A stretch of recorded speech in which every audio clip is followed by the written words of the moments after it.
Star-crossed.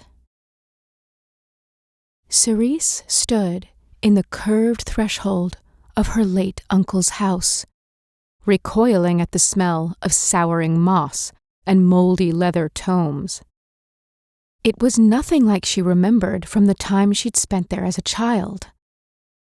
Black vine tendrils curled through a jagged window frame. A mess of glowing fungi had sprouted along the edges of the ceiling. Crystal ornaments, draped in layers of spider silk that glittered with dew, littered every surface. The cabinet at the back wall, once overflowing with samples of the rarest plants in all of Shadowmoor, now boasted empty jars and bare shelves. Her Uncle Gethin's collection had once been the envy of his peers, but Cerise doubted that even the boggarts would raid what was left behind.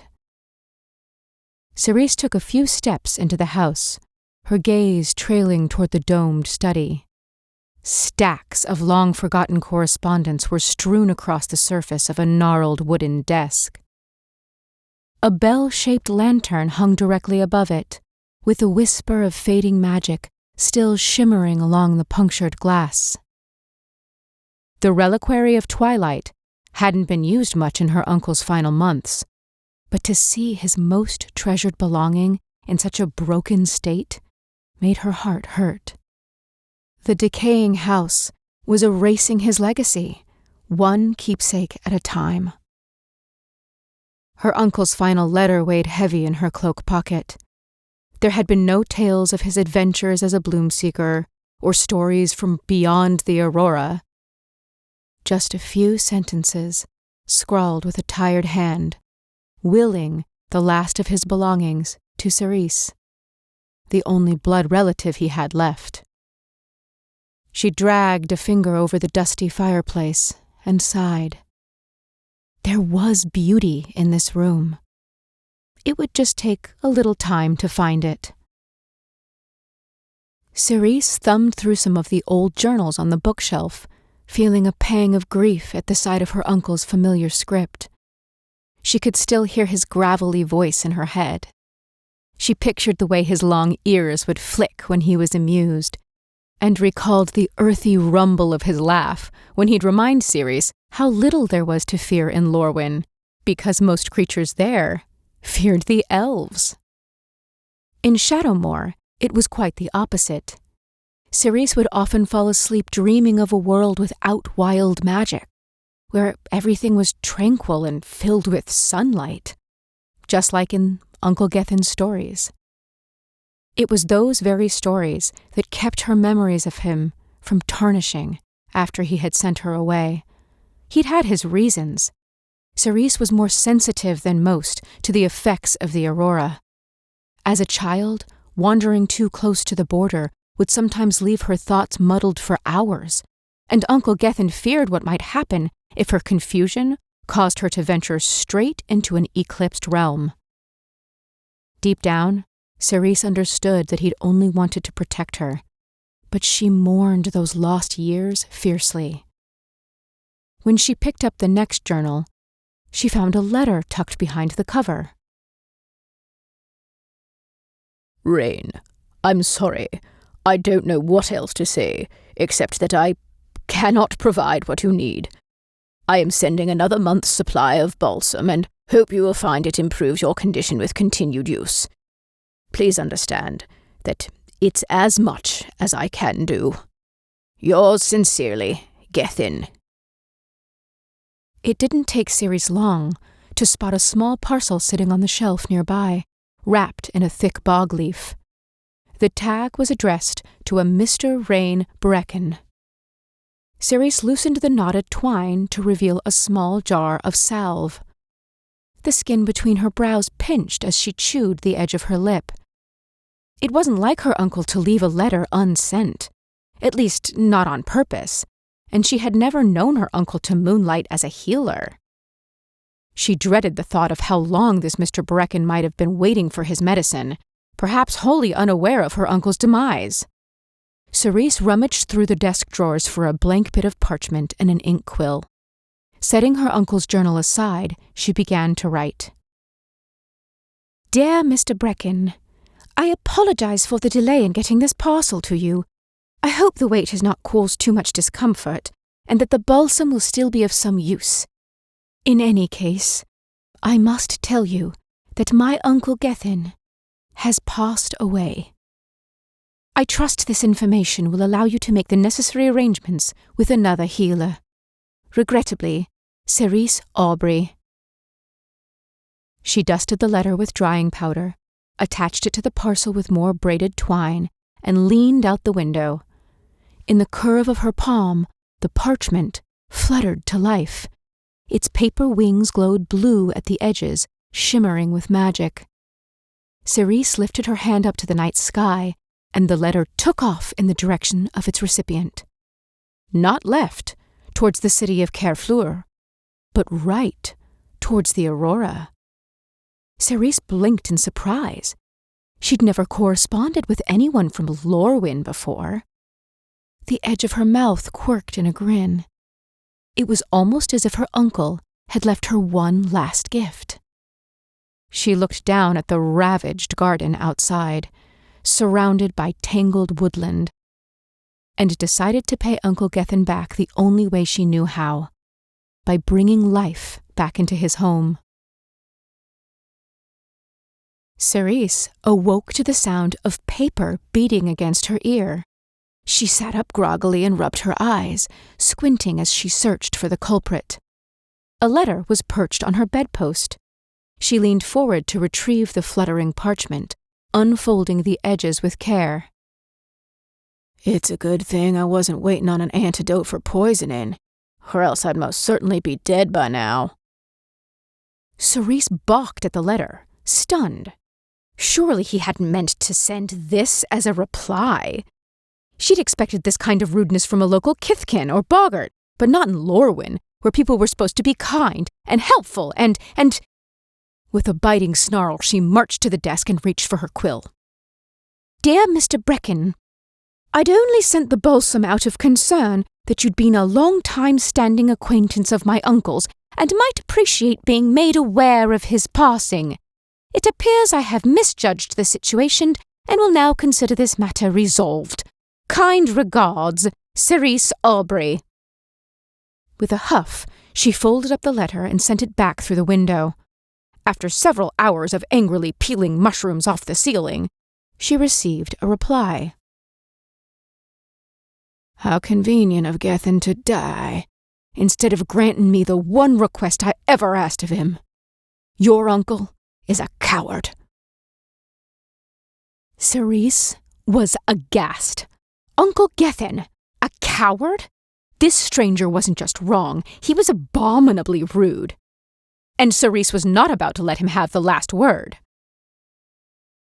Mr. Brecken, my uncle would never have willfully abandoned someone in that time of need. If he did not follow through with something you asked of him, it would have been for a very good reason. Quite frankly, I do not believe you deserved his care. Regards, C. Aubrey. Satisfied that she'd made her thoughts clear, she watched the letter flutter out of her palm. Another hour passed. Rain's reply barely made it through the window when Cerise snatched it midair. I may not have deserved his care, but I certainly didn't deserve to be left to die alone. Cerise fought hard not to roll her eyes. The melodrama of Lorwyn was definitely not something her uncle had prepared her for. This man required a standard balsam. He was certainly not dying. She busied herself with organizing her uncle's salvageable tomes when she remembered what he'd told her about the elves on the other side of the aurora, how they were obsessed with beauty and perfection, so much so that their appearance determined their place in society. Vanity was a trivial problem to Cerise, but to Rain, it was a matter of survival. She stilled at the thought. Perhaps she was being too hard on him. Searching the shelves for notes on balsam flowers, Cerise found herself flicking through page after page of her uncle's meticulous notes and hyper-realistic drawings. Some of the flowers inked on the pages were ones she'd never heard of before, but others could be easily found in the surrounding woodland. When she came to a drawing of a particular balsam flower called night phlox, she turned the book sideways to read her uncle's note in the margin. Good for healing salves, can only be grown in Shadowmoor. Cerise traced a finger over the fur-covered petals. There were thousands of them right outside her window. But without a reliquary, Rain wouldn't be able to reach them, and if he'd had one of those, he'd never have sought Uncle Gethin's help in the first place. Cerise had no choice. Vanity was in Rain's nature, helping was in hers. She made her way into the woods, plucked a handful of night phlox from the moon-soaked glade, and carefully wrapped them in bog leaf. On the tag, she scratched a quick note. Boil and mix with oil and beeswax to make a salve. I will send you more next month. She was about to tuck into bed when a fluttering letter met her on the windowsill. It wasn't long, just 2 sentences that weighed so heavy, Cerise felt them press against her chest. Thank you, Miss Aubrey. I am in your debt. Dear Cerise, your instructions on how to better blend the salve have been most helpful. I am confident that my 3rd attempt will much improve the texture. As for the latest drawing you sent, I am pleased to report the snap lily is native to Lorwyn, as you suspected. There was once an entire meadow of them near the forest, but when the aurora shifted some years ago, it took half the village with it, and the flowers have been lost to an eclipsed realm. I did, however, stumble across some thistleweed currently in bloom near the watermill, and have enclosed a sample that I hope will be useful in the restoration of your uncle's collection. Well wishes, Rain. Dear Rain, I'm very grateful for the sample you sent. Uncle Gethin's cabinet is starting to look much more like it once did. It makes me happy to think he likely saw your snap lily meadow before it fell to the aurora. I have been wondering, though, if my uncle was in Lorwyn before the borders shifted, and you say you were there too, then you must have known each other for quite some time. If it's not too much trouble, I'd love to hear the story of how you met. Very humbly, Cerise. Dear Cerise, it was the very day the aurora shifted that I met your uncle. I was hunting in the woods when the border began to move. In my hurry to get away, I let my guard down, and a boggart attacked me. By the time I was able to fight him off, I was already deep in the Eclipsed realm. I would never have made it out if Gethin hadn't been there. He helped me back to Lorwyn and tended my wounds. Over the months we became friends, at a time when I had lost all others. I regret that my final letter to him was not kind. The truth is, without your uncle, I would not still be here. Most sincerely, Rain. Dear Rain, I'm very sorry to hear of your attack. I hadn't wanted to pry into the reason you needed the balsam, but if it's due to what happened in the aurora, then you were very lucky to have escaped with your life. My uncle often spoke of a calcification process that happens when some living things are trapped in the eclipsed realms, battling a dual nature that is neither fully Shadowmoor nor Lorwyn. His notes detail many plants that have turned to husks as a result, a terrifying fate that I'm grateful you were able to avoid. If it's any consolation, Uncle Gethin would not have held your final letter against you. He believed in forgiveness, always. I think he'd be glad to know that we have become correspondents and that I'm here for whatever you may need. Your friend, Cerise. Rain's quill hovered above the parchment. Words ricocheted through his head, begging to be put to paper.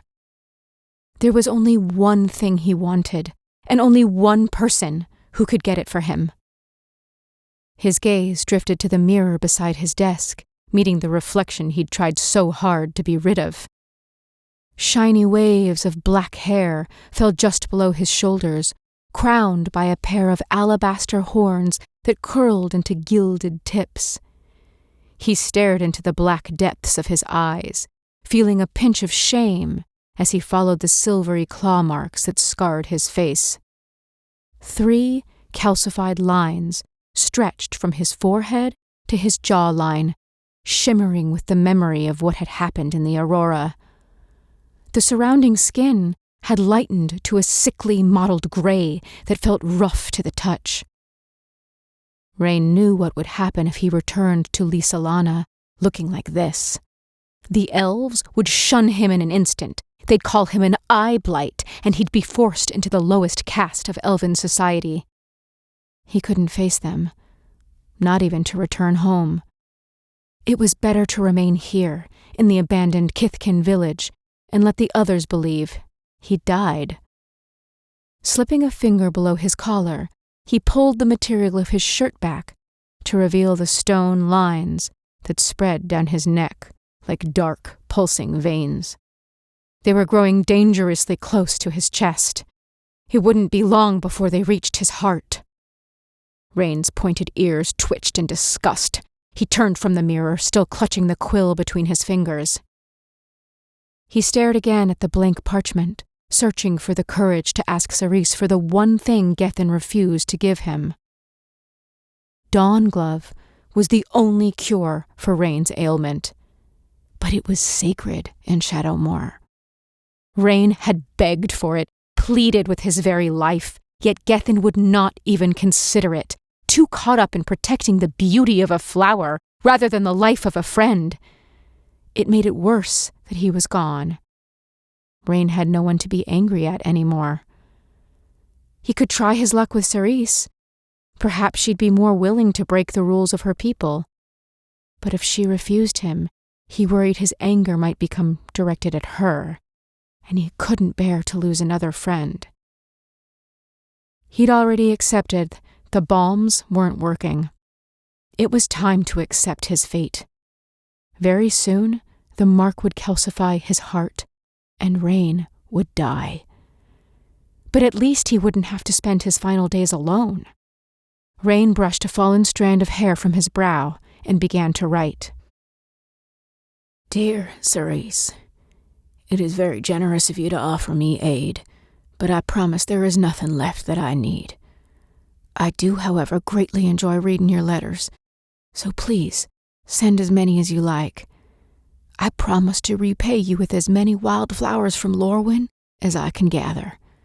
Faithfully yours, Rain. Dear Rain, I fear you will regret that promise, because it has recently become my aim to make Uncle Gethin's cabinets the envy of every bloom seeker in Shadowmoor. Being as you are my only connection to Lorwyn, I will now be writing to you most often indeed. Prepare yourself. Elves in Shadowmoor take collecting very seriously. Affectionately yours, Cerise. Dear Cerise, I was hoping you'd say that. Your devoted servant, Rain. There wasn't a trace of Blackvine left in the house. The cupboards were stocked with flora samples. The journals were organized by year, and Cerise could smell the flourishing garden from the open window, the aroma rich with night blossoms. She scratched a few notes in one of her own journals, humming peacefully to herself, when a tree folk howled in the distance, making her start. Her elbow knocked the desk, making a jar of drying powder roll on its side before tumbling over the edge. Glass shattered across the floor. Cerise bent down to clean the shards when she noticed some of the powder had drifted through the cracks of a loose floorboard. Frowning, she dug her fingers into the edge and pulled the wood free. Tucked in the hidden space was a pouch wrapped in braided vine. She loosened the knot and inhaled sharply. There was a letter inside, along with a stem of Dawn Glove. Why would Uncle Gethin have this? Cerise's thoughts raced in alarm. Not even the most devoted bloom seekers would dream of unearthing such a precious flower. She unfolded the letter with a shaky hand, recognizing her uncle's handwriting. Dear Rain, I have what you asked for, but You must please understand how imperative it is that no one finds out. There are rules here, and if I send you this... please, don't hate me. I'm sorry. Another message, meant for Rain, that hadn't been sent. Cerise stood abruptly, rummaging through the drawer until she held both letters in her hands. She raised them to the light, comparing every word. This is what Rain had asked Uncle Gethin for, she realized, staring in bewilderment at the dawn glove. And Uncle Gethin had almost risked everything to send it to him. Except he hadn't. He hadn't sent anything, not the flower and not the reply turning him down. Was Uncle Gethin still making up his mind? Had he really been undecided about whether it was okay to mar such a sacred plant? If that was the case, if Rain was suffering from something that could only be cured with dawn glove, then that must mean... Both letters slipped from Cerise's fingers. She grabbed a piece of parchment and scribbled the fastest message she'd ever written. Rain, are you dying? The note shot out of the window in a flurry of blue dust. Cerise sat in the chair and waited, too afraid that if she moved, the fear building behind her ribs might overwhelm her. Not an hour passed before a reply settled on the desk in front of her. I am. A coarseness formed in the back of her throat, making her breath hitch. Salt clouded her vision as she stared at the pouch. She knew how wrong it was for her uncle to have plucked the dawn glove. She knew how wrong it was to keep it hidden, even now. It went against everything her kind stood for. If the world found out what Uncle Gethin had stolen, his legacy would be ruined. But Rain... Cerise's skin prickled with heat as she faced the same dilemma that her uncle once did. No matter what choice she made, she'd be betraying a part of her conscience. Shame clenched her heart, squeezing until she could hardly breathe.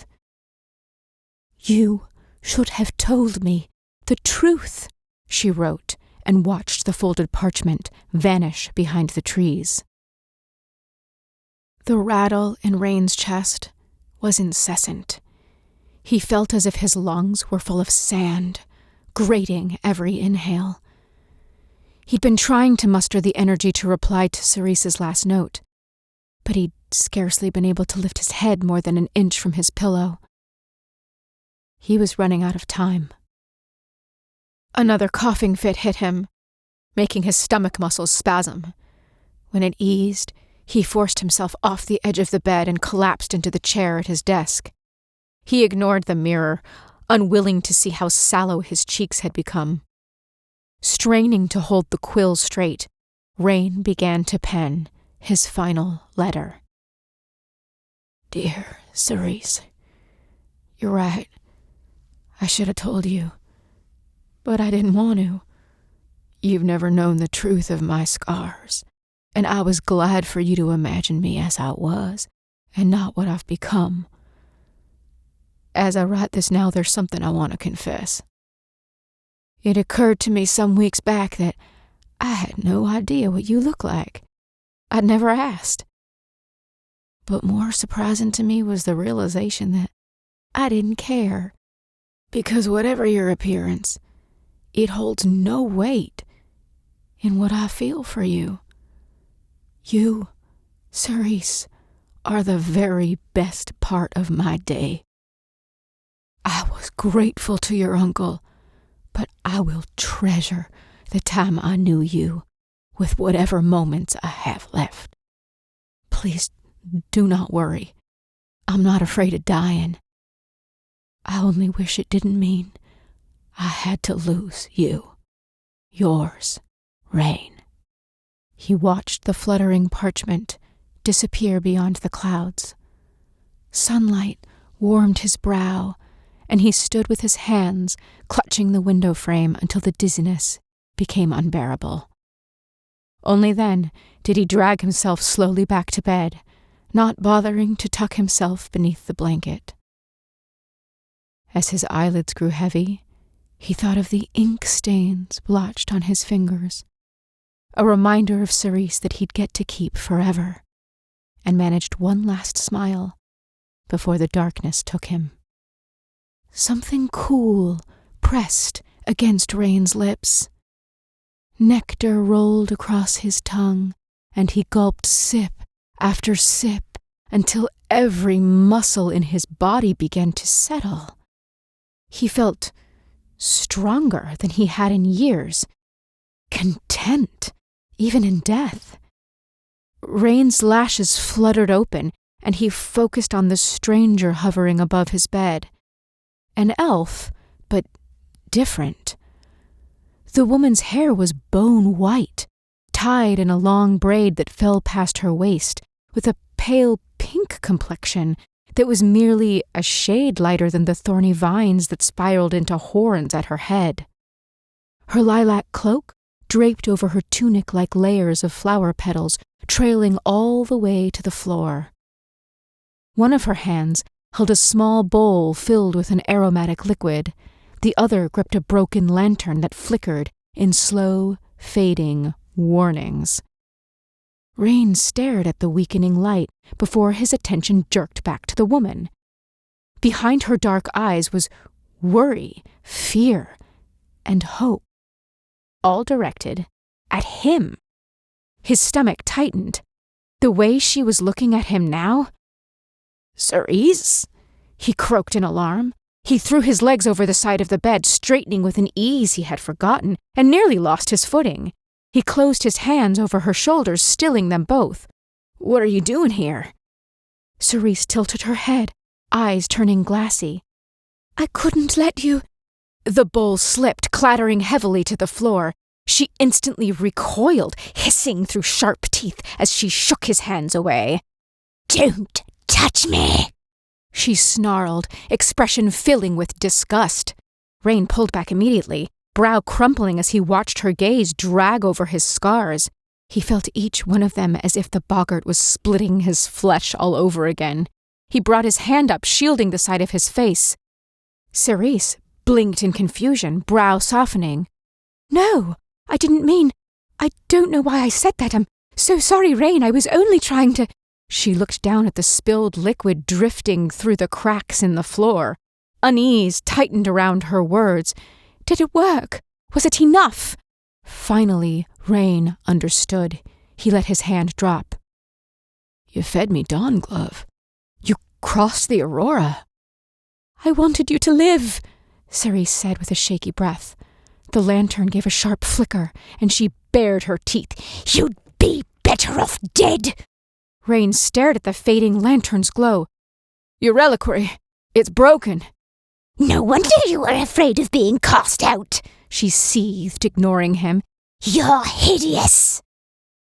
With anyone else, Rain might have bristled with hurt, but as he studied her crumpled face, expression battling the dissonance between her true nature and the distorted version cursed by the morning tide, the only thing he felt was concern. Her skin was beginning to mottle, far more rapidly than anything Rain had experienced himself. He'd only briefly been caught in the Eclipsed realm, but Cerise had crossed the border entirely, and the harder she fought her infliction, the faster it seemed to spread.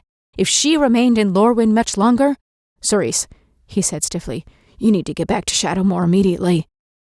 She clutched the side of her head with confusion, shaking away her thoughts like she was afraid of them. "Didn't mean it, Rain. You're not hideous. You're..."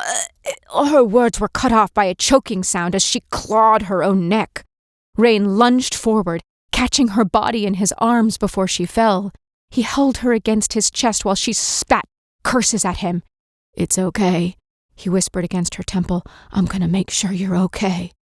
With Cerise in his arms, Rain burst from the house with every ounce of energy he could muster. He ran through the empty village, veering up the dirt path and over the cobbled bridge that led to the woods. The aurora moved like brush strokes through the trees, pulling at every surrounding color until they blurred into shadows. An unpredictable force of energy that refused to bow to any laws of nature. Rain knew what could happen if he wandered too far in the eclipsed realm, but as he watched the pebbled discoloration move quickly over Cerise's body as she raged against her dueling personas, He didn't care about the consequences. He just wanted to get Cerise home safe. "Don't worry," he told her as she sputtered another apology. "We're almost there." Her body grew heavy. He refused to look back down at what was happening to her skin and instead focused on the nearing border. The moment he stepped into the aurora, Cerise went rigid. He clung to her frame even as he staggered forward, knees colliding against the hardened earth. Rain looked down in horror. Cerise was stone from the waist down. "No!" he growled, blinking away the sting in his eyes. "I won't lose you! Not like this!" Cerise looked up, her mind once again her own. She reached for Rain, cupping the edge of his jaw. "For what it's worth, I think your scars are beautiful. I'm sorry your world made you feel like you had to hide them." Rain pressed his forehead against hers, feeling the familiar wave of calcification rushing through his bloodstream. It wasn't the slow poison he'd suffered for years. It hit him like a flood, bursting through his veins as it raced for his heart to finish what it had started years before. "You should go," Cerise rasped on the edge of a dying breath. Rain shook his head above her, grazing her nose with his. "I will not leave you here alone." Cerise blinked back in response, and he watched the shine in her eyes dull. He didn't flinch when he began to calcify beside her. He simply held her close and set to memorizing every curve of her face. As the aurora consumed his final breath, the flutter of parchment became a lullaby in his memories. Mist and glowing firebugs blurred the trees around them, wrapping them in a silent embrace as Rain and Cerise turned to stone in each other's arms, in between worlds and eternally at rest, together.